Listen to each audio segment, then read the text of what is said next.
ამ სკოლის ინფრასტრუქტურული მდგომარეობით ცხადია, რომ სუმცირე მიმდინარე წელს ამ შენობაში სასწავლო პროცესი ვერ აღდგება. 1000-ზე მეტ მოსწავლეზე გათვლილი თბილისის მე-11 საჯარო სკოლა 2019 წელს დაანგრიეს. მაშინ საქართველოს განათლებისა და მეცნიერების სამინისტრომ განაცხადა, რომ შენობა ავარიულ მდგომარეობაში იყო. ეს კი იმის გათვალისწინებით, რომ რამდენიმე წლით ადრე სახელმწიფო ბიუჯეტიდან მილიონობით ლარი დაიხარჯა ამავე სკოლის გამაგრებით სამუშაოებს და სრულ რეაბილიტაციაზე.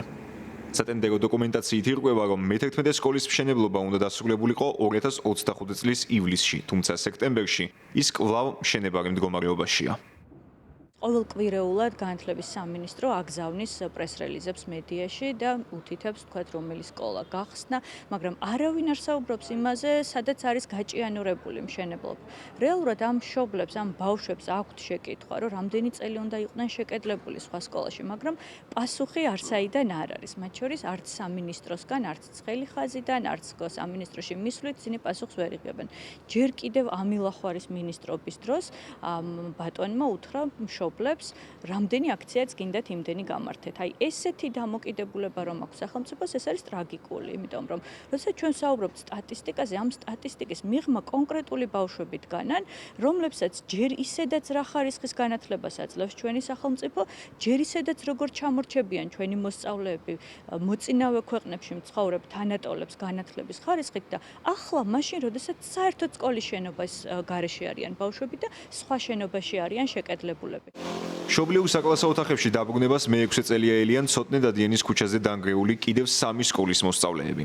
მათ შორის არის 113 საჯარო სკოლა, რომლისგანაც მხოლოდ შენობის ფრაგმენტები შემორჩა. ახალი სკოლის პროექტი მზად არის, თუმცა ადგილზე ჯერ მხოლოდ ბალახი იზრდება, ტერიტორიაზე კი არ არის დაცული უსაფრთხოება. სამწუხაროდ აი ამ გაჭიანურებული ინფრასტრუქტურული პრობლემების გამო ათასობით ბავშვს უწევს ტრანსპორტით გადაადგილება. ეს ზოგ შემთხვევაში, თქვათ, ამას უზრუნველყოფს განათლების სამინისტრო, ზოგ შემთხვევაში ვერან არ უზრუნველყოფს, ან ისეთი ხარვეზებით მუშაობს ტრანსპორტი, რომ ოჯახი იძულებულია, რომ თავად უზრუნველყოს ბავშვის გადაადგილება და ცხადია ეს დამატებით პრობლემებს ქმნის, როგორც ფინანსურად, ასევე ლოჯისტიკური თვალსაზრისით, იმიტომ რომ გასათვალისწინებელია, რომ მშობლების ის ცოტა რაოდენობა, რომელიც მუშაობს, არ დავტოვოთ სამსახურის გარეშე.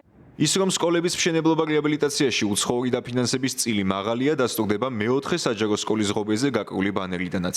აქ მშენებლობა დასრულდა, თუმცა ჯერ კიდევ წინ არის შიდა სამუშაოები.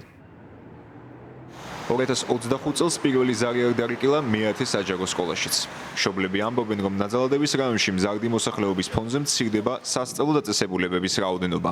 დადიანის ქუჩაზე სხვა სკოლების მსგავსად აქაც მშენებლობის ვადები დარღვეულია. პრობლემაზე საუბრობენ ის მშობლებიც, რომელთაც აქვთ მოლოდინი, რომ ეს თემა ადრე თუ გვიან მათაც შეეხებათ. სკოლებში ბავშვები სწავლობენ სამწუხარში.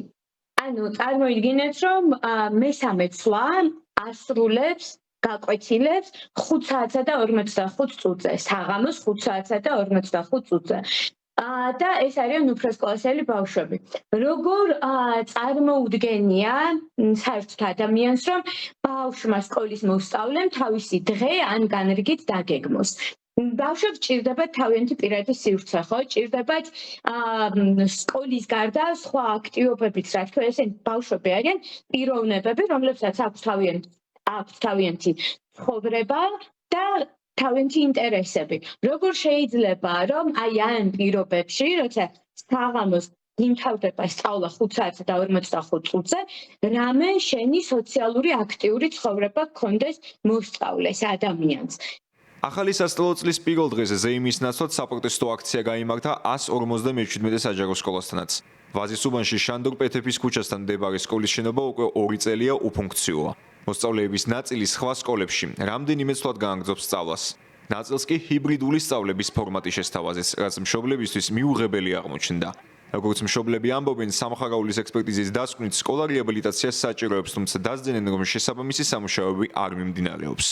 მათივე განმარტებით სახელმწიფო სურს შენობის დანგრევა, არგუმენტით, რომ მალე ძველი ავარიული სკოლის ადგილზე ახალი სკოლა აშენდება. მოსწავლეების გარეშე დარჩენილ შენობაში ახლა მხოლოდ ცესკოს საარჩევნო უბანი და საცურაო აუზია გახსნილი. 1500 ბავშვი ირიცხებოდა ჩვენ სკოლაში.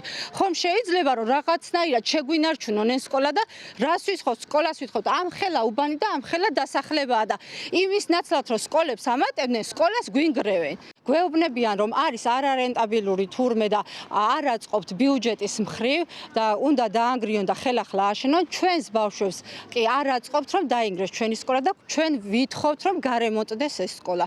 მხოლოდ ეს მოთხოვნა გვაქვს, რომ ჩვენ შვილებს გქონდეთ 21 საუკუნეში იმის უფლება, რომ მიიღონ სრულფასოვანი განათლება. სხვას არაფერს არ ვითხოვთ, გაგვაგებინოთ რა ემსახურება ეს დუმილი, გვითხრან რა მოქმედებას რას მიუმართოთ, რომ ჩვენ შვილები დავაყენოთ გზაზე. 21 საუკუნეა ხალხო და ვითხოვთ მხოლოდ სკოლას. გაგვაგებინეთ რა გავაკეთოთ, რით ვუშველოთ ჩვენ შვილებს. დღემდე წელიწადნახევრის თავზე ვართ ისევ სამხარაულის დასკვნის დონეზე, ანუ ამის გარდა არაფერი ვიცი, თუმცა ისიც არ მოსულა ჯერ სკოლაში. შესაბამისად ბუნებრივია გვაქვს პროტესტი, რომ დროულად მოგხედონ. არ შეიძლება ესე უსაზღვროდ, უვადოდ იყვნენ მასწავლებლები, ბავშვები და მშობლები ასეთ მდგომარეობაში. ონლაინ სწავლება, რომელიც რა თქმა უნდა მიუღებელია მშობლისთვის, იმიტომ რომ ბავშვის მომავლისთვის ეს დამღუპველია და როცა შეიძლება იყოს იმის შესაძლებლობა, რომ სანამ თქვათ რეაბილიტირდება სკოლა, ბავშვებს ჰქონდეთ პირობები, ელემენტარული, ნორმალური პირობები, ეს თემაც მისახედია. ევრონიუს ჯორჯია ეცადა განათლებისა და მეცნიერების სამინისტროსგან მიეღო პასუხი თუ როდის შესრულდება სახელმწიფოს დაპირება, თუნდაც ამ სკოლების მშენებლობა რეაბილიტაციასთან დაკავშირებით, თუმცა პასუხი ვერ მივიღეთ. საკანონმდებლო ცვლილებების შედეგად 1 სექტემბრიდან გაუქმდა ამ სამუშაოებზე პასუხისმგებელი საგანმანათლებლო და სამეცნიერო ინფრასტრუქტურის განვითარების სააგენტო. 8 სექტემბერს განათლების მინისტრმა გივი მიქანაძემ არსებულ პრობლემებს ასე უპასუხა.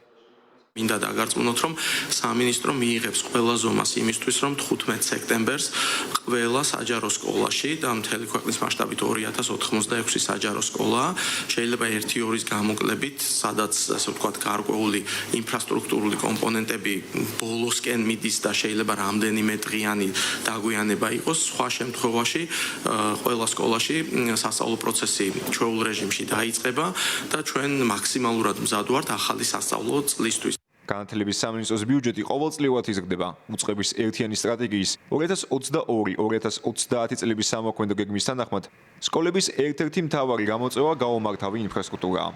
ხელისუფლების დაპირების მიხედვით, ეს საკითხი 2026 წლის ბოლოსთვის სრულად უნდა მოიწუროს. რისთვისაც სახელმწიფო 1 მილიარდი ლარის გამოყოფას გეგმავს. თუმცა დღეს არსებული მდგომარეობის გათვალისწინებით მშობლების, მასწავლებლებისა და ექსპერტების ნაწილი ამ დაპირებას მხოლოდ დაპირებად არ იქონს.